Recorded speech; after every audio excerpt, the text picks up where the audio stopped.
We are all different, others more susceptible to addiction than others. Today we tell the story of Catherine Nyambura, who from one encounter with alcohol became an addict. And she was a slave to addiction for a period of 15 years. We are coming to you from Isile, Nairobi County. You are watching Why I Did It. Hi Catherine. So Isile, how long have you stayed here? Isile, I've lived here for around 15 years. I left this place in the year 2015, June. So you know all corners of this place? I know all corners of this place. From section 3 mpaka Judia Road. Okay. Yeah. So how did it begin? Okay. How I started using drugs and alcohol. To start with, I was born at Pumwani Maternity Hospital, and I'm the firstborn in a family. And I was raised up well. My parents took me to Sunday school. After some years, I was taken to nursery school, then primary school, then secondary. But in secondary, when I reached Form 3, I became dysfunctional, you know. I could daydreamers. I think you hear about daydreaming. I was a daydreamer, imagining things, sometimes getting depressed. And come when I went to Form 4, I was expelled from school because I was pregnant second time, so I didn't do my mock. Now I had to go home and wait to give birth. And God is faithful. I was able to give birth to a bouncing baby boy. And I stayed at home for around 3 years. And this time still had depression because the girl who pregnanted me continued with school. He went to university, and me now, I was a Form 4 dropout. So you didn't go back to school? I didn't go back to school. And it's where now this time, after around 3 years, I met a guy who told me that he loved me, and those are the words I wanted to hear because of my depression. I wanted to feel loved. And he introduced me into drinking. And because my parents could not bear with me when I was drinking, now I had to get married. I come to stay married, not because of love, just I wanted somewhere to stay so that I could sustain my drinking. And I lived with the guy for around 5 years. My drinking progressed, and I became abusive, depressed, and in fact I was beaten up by the brothers. I used to get drunk and abuse them, and so they had to demolish the house so that I could leave. So he introduced you to drugs and alcohol? Alcohol, that one, alcohol. And now when I left this place, I could not go home because I was feeling ashamed because I had left my son with my mother. Now going back home. How old were you at that time? I was around 24 years. So when I was drinking, I had met some ladies who were selling liquor, and they told me, Catherine, usijali, wacha tukutafutia kibarua, and you continue with life. And I got myself a job, and I was very happy because now working in a bar, I could sustain my addiction. And during this time, I met a guy who was a hard drug user, and I started another relationship. And because they had business premises in Isile, he told me that I shift from Kabete, I come to Isile so that he could secure me a job. And in fact, I got a job, and I started working with him, but still I continued drinking, and my disease progressed.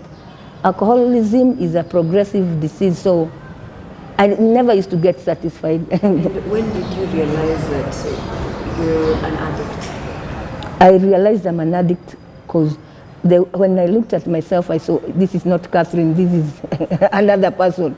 Maybe the devil has exchanged my life. So you saw a lot of change within yourself. I saw that I was not even taking care of my body, grooming, yani even brushing my teeth was a problem. You know, nimekula miraa, mogoka, whatever.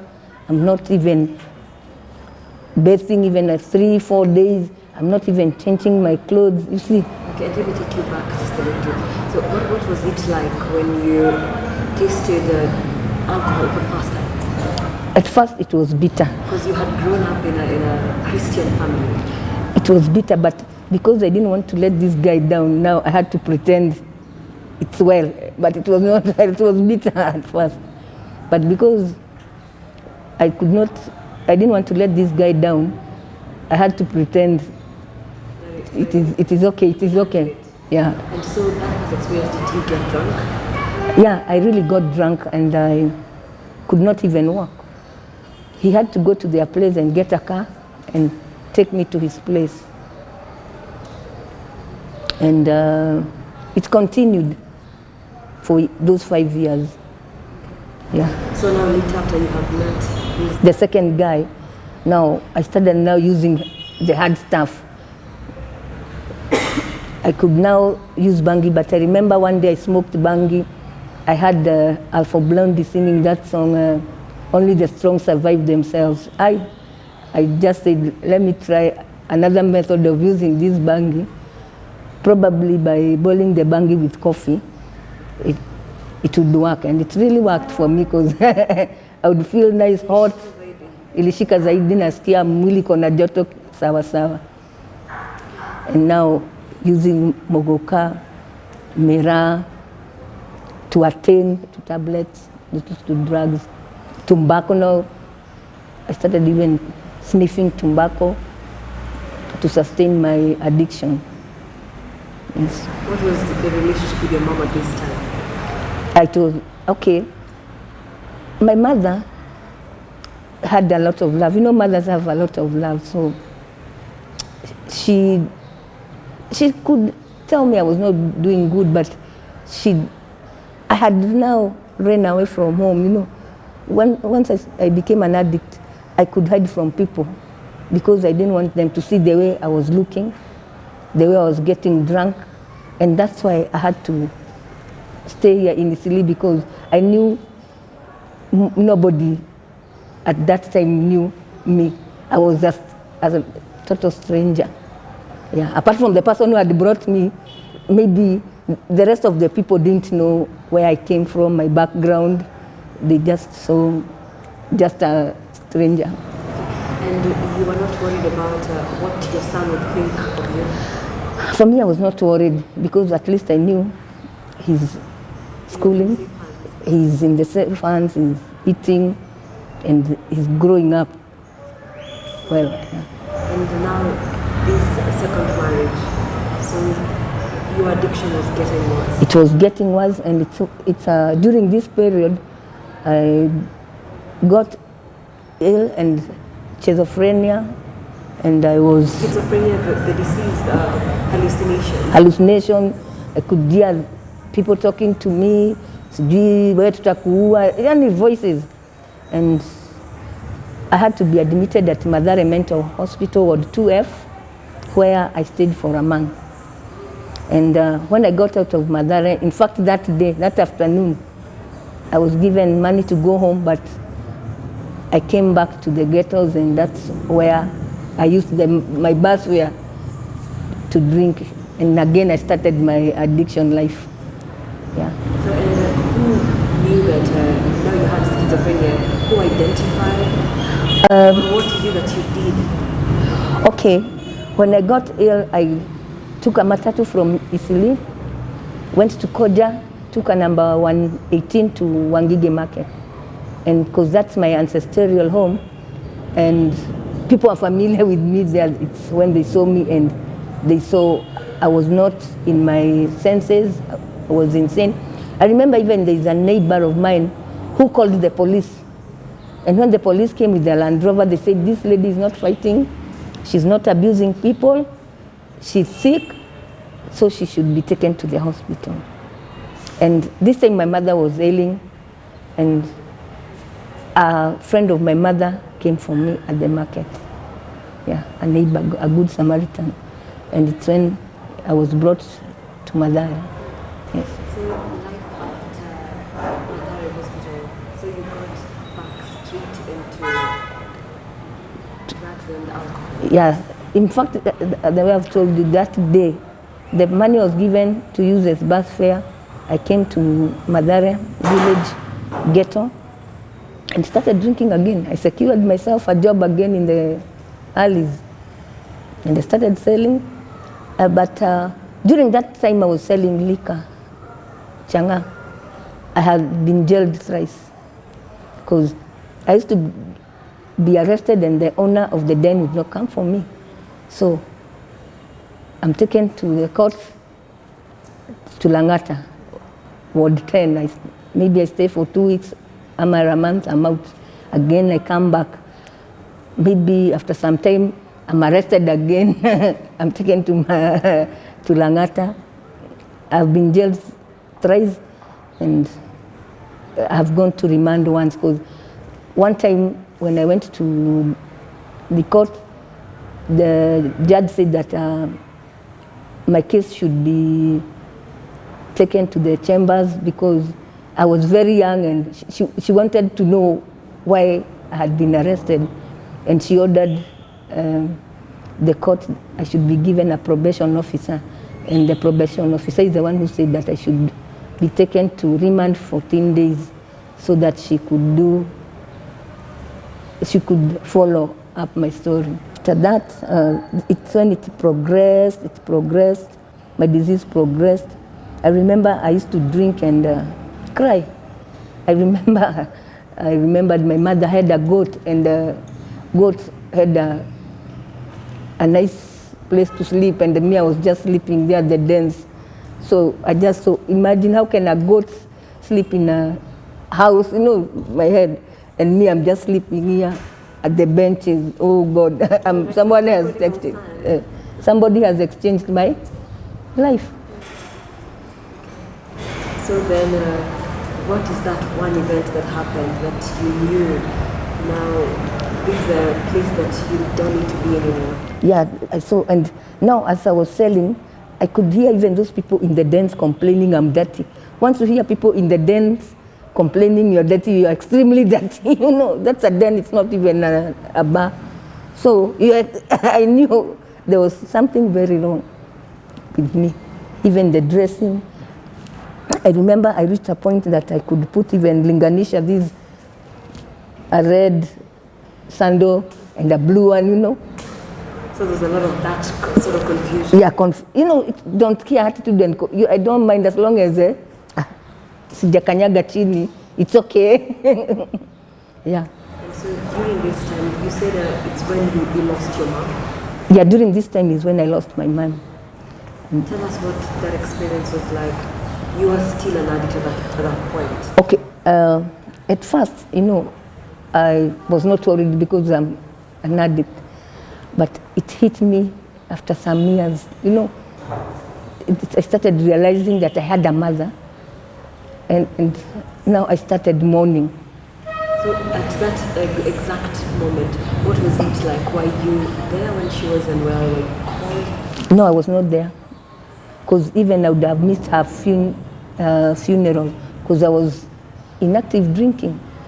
I never saw her sick, but I was being told what happened. And she had a stroke, but she was now staying with my sister. And it's this time I see I've now come to reflect about my mother. Now, even up today I mourn now because now reality now hits. Because you were not really there at that point. That time I was not myself. It was another Catherine. Yeah. Okay. So and the encounters out here in the streets,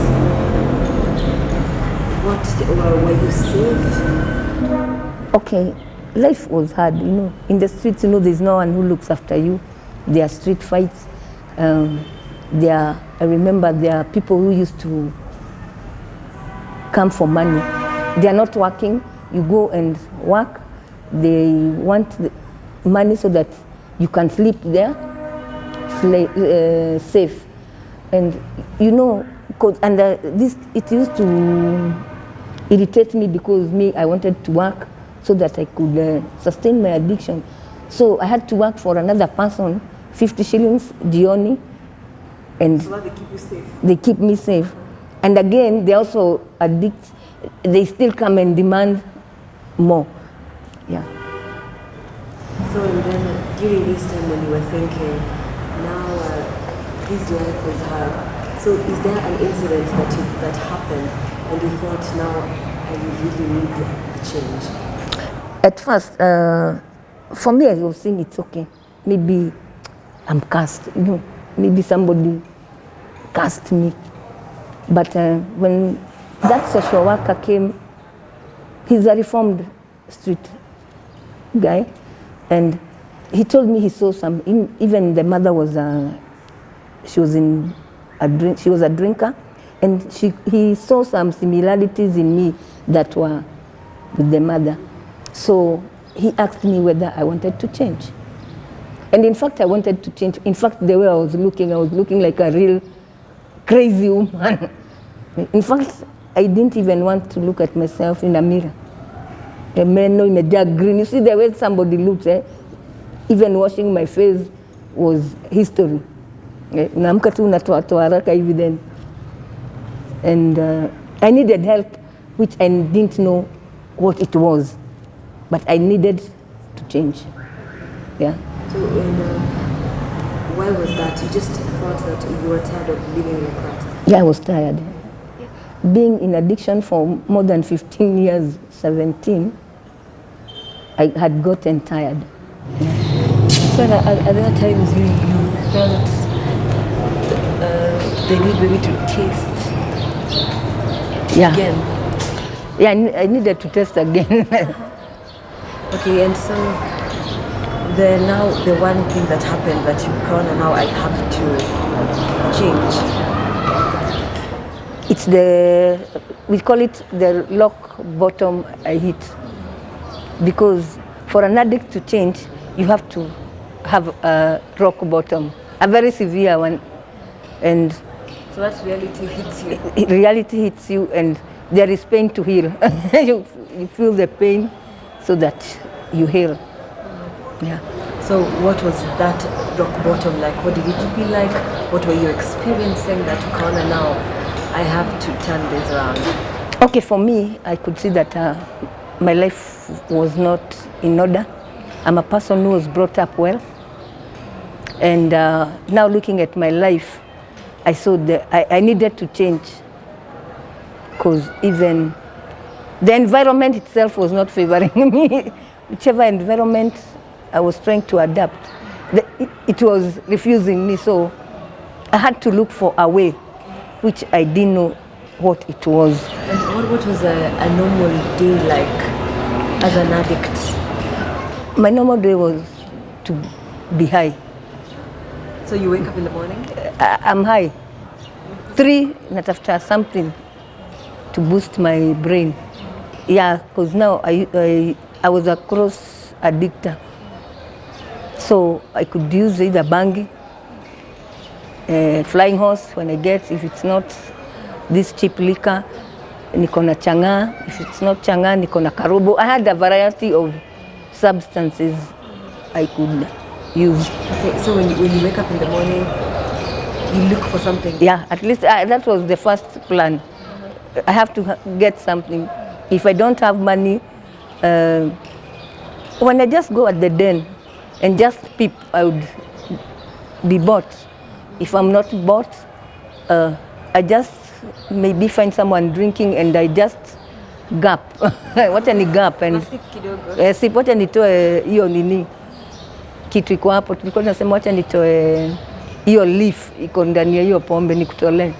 Yeah. Okay. Na nasikia at least I'm okay. Yeah, as I was telling you, the social worker rescued me, and he told me I had to go to a 12-step program at Korokocho drop-in center, and I attended several meetings But due to my condition, I had to be sponsored in a rehab. And it's when I was taken to Ngong, a rehab that was founded by Komboni missionaries called Napenda Kuishi. It was about 12 steps to know, to reflect about myself and my God, and to try and rehabilitate me and give me information about addiction.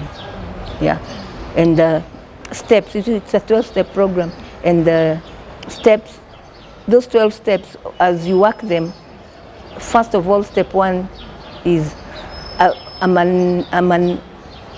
manageable when I use alcohol. Second, you have to have a God, because it's only God who can remove that trigger from your life. And 3, you should be willing to work the program. Yeah. At that time, it was not helpful because I was getting nothing. So you go to class, but you still go back? But in fact, from Korokochos, I just enter a den there. And when I'm going for classes, I still get into a den. So I'm in the class, I'm drunk. Yeah. And I still find other people who are a bit sober, others are drunk, and others are sober. So for me, it was just like a club, the way I could see people in a club. Yeah. When the first day that you were told now you have to go to rehab, how did that make you feel? In fact, I told the social worker that I'm going to rehab tomorrow. But he was clever for me, and he sent me to a hospital down here, St. Teresa's, and told me, before I take you tomorrow, you go and have an X-ray of your chest. They do for you medication. He wrote for me a letter.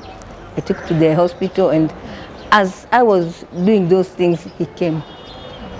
And I remember before I went to the hospital, I had passed through a den and told them, nimetumwa hospitali na nitarudi nikimaliza picha na whatever nitapitia. But unfortunately, I didn't go back. The social worker came for me na akaniambia, it is today and it's now. I started giving excuses, hapana nguo, sijui nini. Akaniuliza, nguo gani wewe uko nazo? Ni maisha yako, what do you have? Sasa wewe kusema ati you have something valuable ati uwezi acha. Nguo utapata mbele. And that's exactly what happened. So you had reached a point where you yourself wanted the help. Yeah, but still I didn't want it that time. Not that soon. That soon, yeah.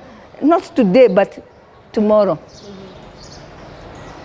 When tomorrow comes, yes, but tomorrow, a tomorrow that never...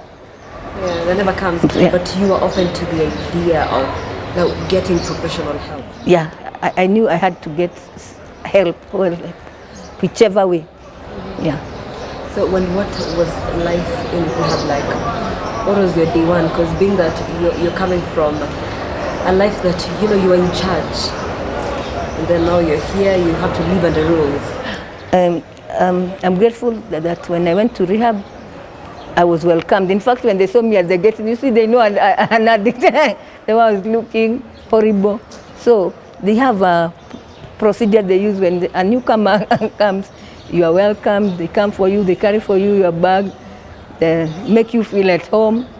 And I was taken to the office. I was given tea. I didn't want to drink tea because I'm not used. In fact, for all those years I was in addiction, I drank tea in rehab for around maybe 10 years. That was, yeah. Long time. So that welcoming you made everything much easier. It made much easier for me, and at least I saw, wow, it's a nice place. At least I'll sleep well, I'll eat well, I'll bathe, and I'll relax, and I will have a time to meditate about my life. Yeah. Having known the nook and cranny of Isili and Mathare areas, knowing the dens and where to get the freebies, Catherine Nyambura became a slave to drugs and alcohol abuse for over 15 years. And when you have abused alcohol and drugs for this long, then something has to change, and she decided to turn things around. But how did she go about it? Let's find out after the break.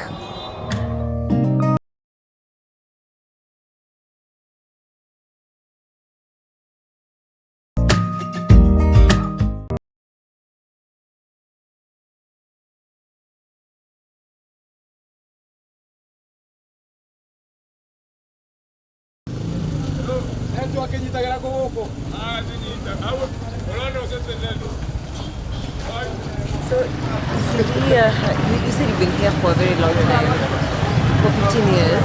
Yeah, 15. So, and Deliverance Church, I've been here for now around 7 years. Yeah, 7 and some months, probably. Yeah. So, how important is this church will be to your recovery and everything? For me, the church is important because they have a program that is called Love Indeed. And even before I went to rehab, I was attending the program. And even after rehab, I still continued with the program up to date. Because after my recovery, I started ailing. My withdrawals were very severe, and they have been monitoring me. Okay. Yeah. And you know, people say about the church that the church has a lot of judgment. So is that what you felt when you came here, but it was different? Okay, this is a different church. Okay, churches have judgments, because for one, they don't, they condemn. And I'm sorry, I'm not sorry to say so, because some act as Pharisees, but in this church, they have accommodated each and everyone, street families, low drunks, any person as long as is a human being with all the conditions one might be having. Yeah. Okay, so what is it that you do in the church right now? At the moment, I'm a motivation speaker. I'm a role model in that program, because I came when I was in addiction, and now, and they're still the same. The people who attend that program are still the people we used to hang out with. So when I come here, I motivate them and tell them that there's nothing beyond God's power. They can also reform and become useful people in the community. This is where I hung around, I lived. So when you get out of a place, you have to go to another place, and this is now my new base. This is where I call my base. Yeah. So your one has brought me to ECD. Yes. Deliverance. So this used to be, looks like it used to be the... Yeah, this is where the old church was. Yeah, I've seen the pulpit over there. It was demolished last year. Oh, so they used to be... Yeah, we used to meet here. Yeah. Okay. So this was the church before this was constructed? Yes, the old church. So this is where you used to meet as... The Love Indeed the program? program. Okay. Yes. But we usually now come and meet outside. Yes. Every third Saturday of the month, apart from this time of Corona. Yeah. So what's the capacity of this church? Because it's massive. At the moment, I can't tell, but You have many members. They have many How members. services do you have? 2, English and Swahili, and youth service and Sunday school. Yes. Okay, because I know the Deliverance is a big, it's a big church that has been around for long, and like you told me, this was like the mother church of many Deliverance churches around Nairobi. Yes, this is the mother church. Yeah. Okay, so from these other churches have grown. Yeah, this is the mother. It's the one that has given birth to those other Deliverance And churches. so this place for you is very significant because this is where you are first accepted. Yeah, this is where, when you were still a very heavy heavily addicted. Yeah, this is where I came. I was brought by a friend of mine, a lady, she's also called Nyambura. We used to stick with her at the base, but she used to come here.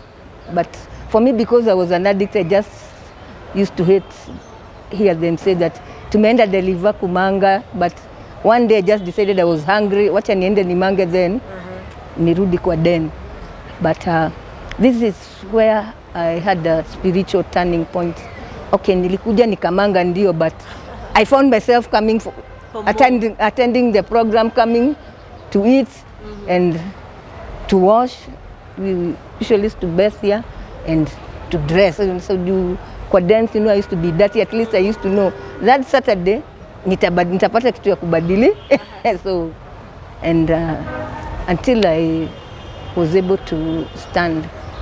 Okay, so let us go and talk about now the transformation and what you do now. Yes. Okay, so we are headed to which direction of the country? We are going up there at the container where the Sunday school kids usually meet.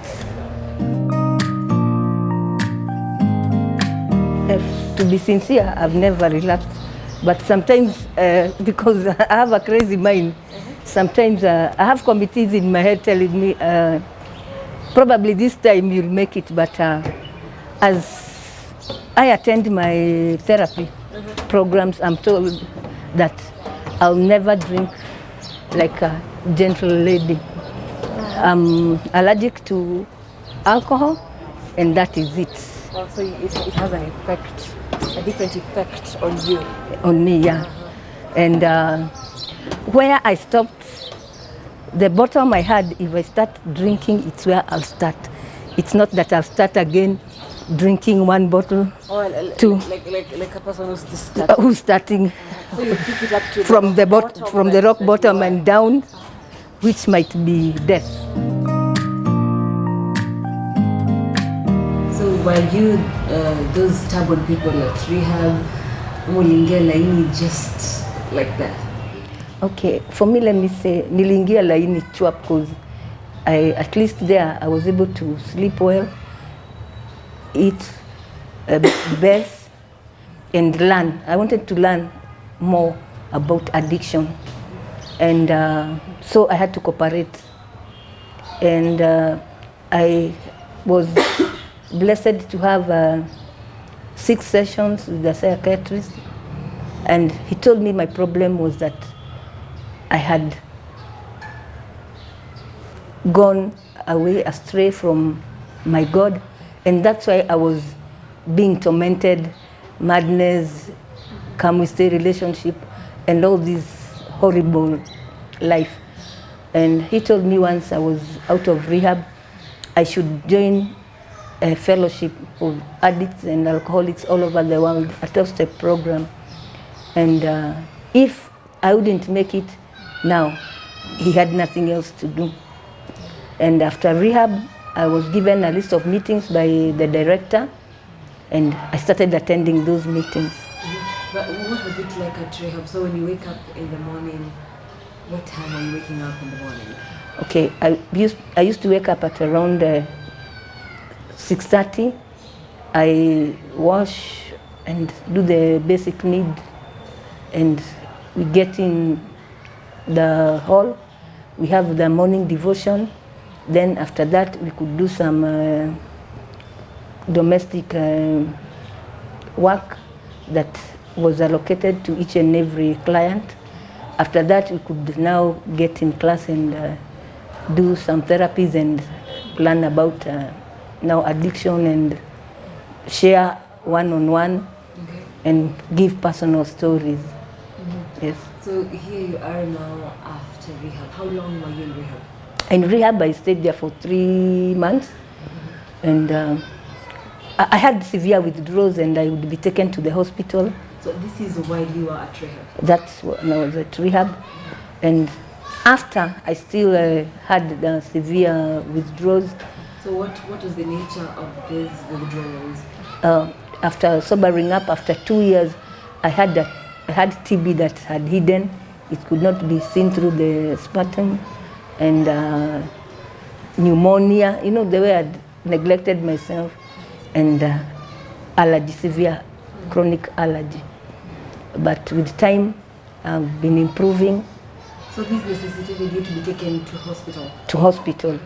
How bad were they? Were you admitted? What was it like? I used to get admitted at least maybe once a year or twice, and I would be under oxygen.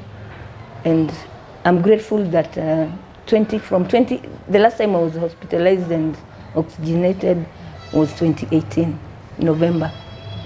And I can say after rehab, my life has really improved, apart from getting sick. And I know these too shall pass. So these are the side effects of using drugs for all these many years, drugs and alcohol? Yeah, those are the side effects, and I'm grateful I'll bear the consequences because I have nothing else to do. And I can't compare a day I'm sick and sober and a day I was happy when I was inactive drinking. Those are two, they cannot be compared. And now after rehab, I was able to go back to school. 2017, I joined St. Peter's Clever's Adult Education. I joined Form 3. 2018, I was able to do my KCSE. Oh, you had dropped out of school those many years ago? 28 years. I did it after 28 years. 2019, I joined Amani Training Counseling Center. I did basic psychology counseling. Still the same year, I was able to join Kenya Institute of Social Works. And I did a course in drug substance abuse prevention and rehabilitation. So this is coming from the interest that you had because you had walked that journey yourself. I had walked that journey myself, and I'm proud when I'm doing that because while other ladies were pursuing their studies, I was busy in that horrible lifestyle and addiction. So, because I'm sober and serene, I have decided to take use of any positive opportunity that I get to uplift myself so that I can be a model. I know I can do great things even beyond the World Book of Records, and to show the world that there's no human who is beyond repair as long as one is dedicated to God. I'm also grateful that during this, when I'm sober, my family have been good to me. They paid for my son dowry. That was 2018. And still the same year, 2018, September, my son had a wedding. And after dowry, it was only 2 months. And the wedding was done. There was no harambe, there was no pre-wedding party. So I can say sobriety is real, recovery is real. And as long as one is willing to change and to focus a positive life, everything is possible. It's very possible. And so for your son, having been absent in his life for so many years, so he didn't have a father growing up, didn't have his mother next to him growing up. So what is your relationship like with him right now? At least now we are catching up, and because I can't get him back to my womb, what now I can do for him is just reach out. I reach out to women so that they don't make the mistake I did. And I know by doing so, God is going to bring a good relationship between me and my son. Because I've come to know that a single mother and a son are connected with the heart. The heart is the one that connects me with my son. And I've seen it is possible. Because now at least, I remember there's a time he was telling me, Mom, tell them that you didn't give birth to a dummy, you gave birth to a son and a hero. Those are great words and that I heard from him. Yes. And given the circumstances, and he still turned out very well. Yeah, because now he has, as he grows, he's coming to understand that I was not a bad mother. I was only sick. Yeah, and to appreciate that at least I carried him for 9 months, period. Okay, it has not been easy because in this world, people have to talk. When I gave birth, I remember that people were saying he's a bastard, this Christian. There are these Christian who know how to label people, but in the program I've come to know that there is no unwanted life. He's there with a purpose. I'm there with a purpose. And God allowed me to be in addiction so that he could use me to be a book for others. So I can say that I'm grateful. I've recovered, and God is using me to pass the message to other women and men that there is no human beyond repair. And now the forgiveness. How did you forgive yourself? Just all the remorse that you had before, and even between your family members, now that you're at peace with everybody. That 12-step program helps me because it's like a deliverance. It's like deliverance because there's step 1, step 2, making amends, doing thorough checkup on my character, and I was told not to blame people because of my addiction, and to accept whatever happened. Addiction is a disease of denial. If I deny I didn't do things, I'll be sick as the secrets have hidden. So I have to talk it out and heal, and also give courage to a person or woman like me who is undergoing such a condition. Mm-hmm. And what about the relapse? So many people, they've been in drugs for a long time, and they go to rehab, turn things around, and then there's that one episode or two when they get back into that same life. Those people who relapse, they have not hit bottom. You have to hit bottom. You have to feel pain. Mm-hmm. You might think someone has hit bottom, but it's not the real bottom. They can always get lower. The person who is in addiction is the one who knows, really, yeah, this is my bottom. Mm-hmm. And now, in this world, whatever I've not tested is dead. So I know I've been in institution, I've been jailed, I have hit severe low bottom. So if I relapse, I might not maybe get a chance of coming back to my recovery, and I'll definitely die. So I don't want to test death, because when I die, I won't come back to life again. Yeah. Okay, so what is it that you do now? Okay, at the moment, I'm trying to look after myself and going out for outreaches and learning more about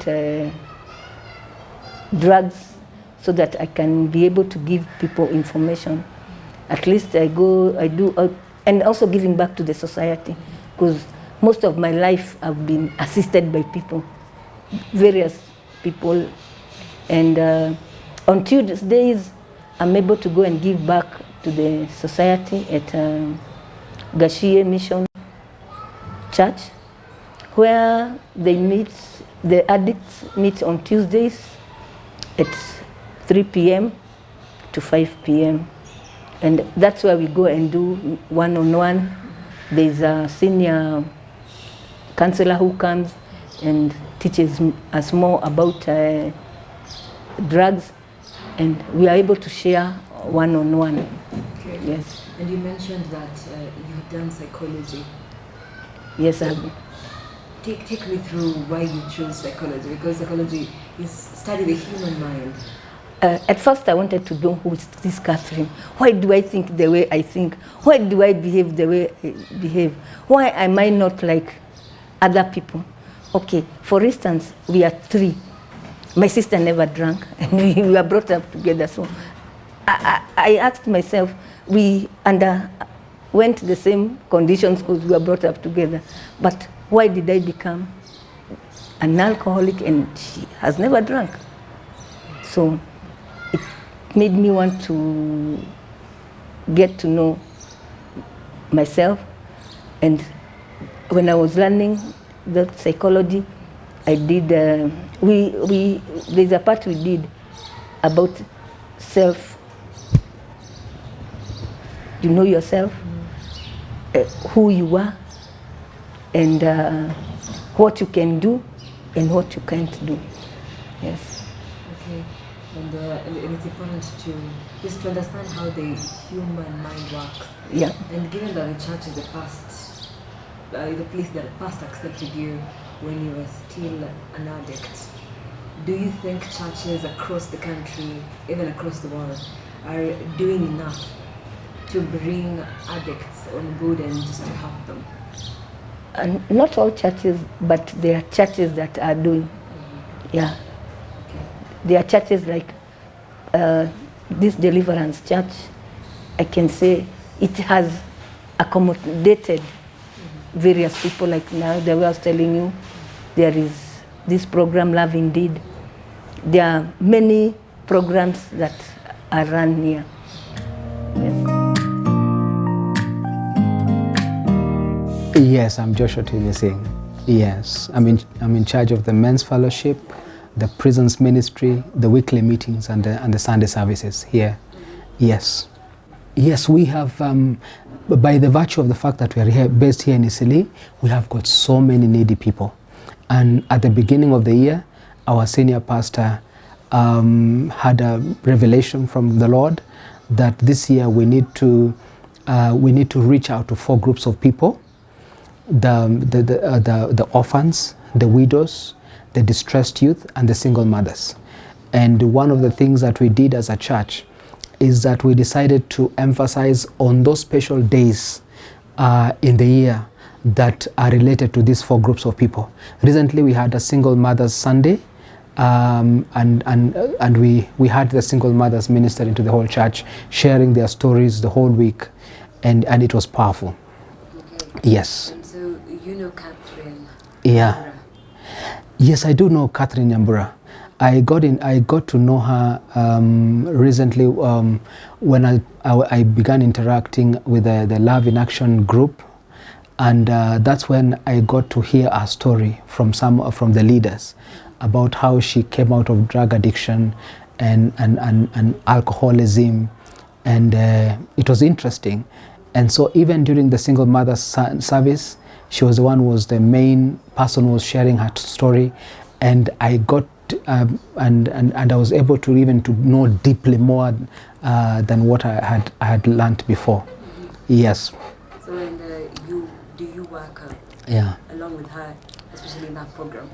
Yes, we do. We do. She's a very active member of that group, Love in Action, and yes, she's been a blessing to many, and we've been interacting with her, and she's doing well. Okay. Yes. And so maybe what would be your last thoughts or advice to young ladies like you who are in addiction, drugs, different substances, alcohol? I can tell them there is a chance to change, and they should not fear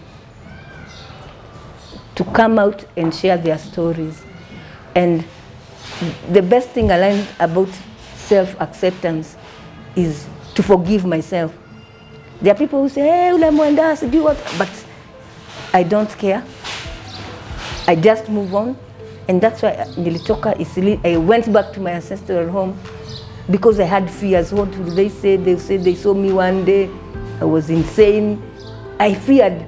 But nowadays, I attend funerals, weddings, and mostly I go there so that they see that I'm not worried. It doesn't affect me. And by doing so, I've healed. And I'm grateful for you, Look Up TV, for coming to interview me. And thanks for letting me be of service. Thank you for sharing your story. Yes. From surviving schizophrenia to surviving death 3 times from withdrawal effects, Catherine Nyambura is still here. Her message, no human is beyond repair. I am Nancy Nalima. Thank you so much for watching.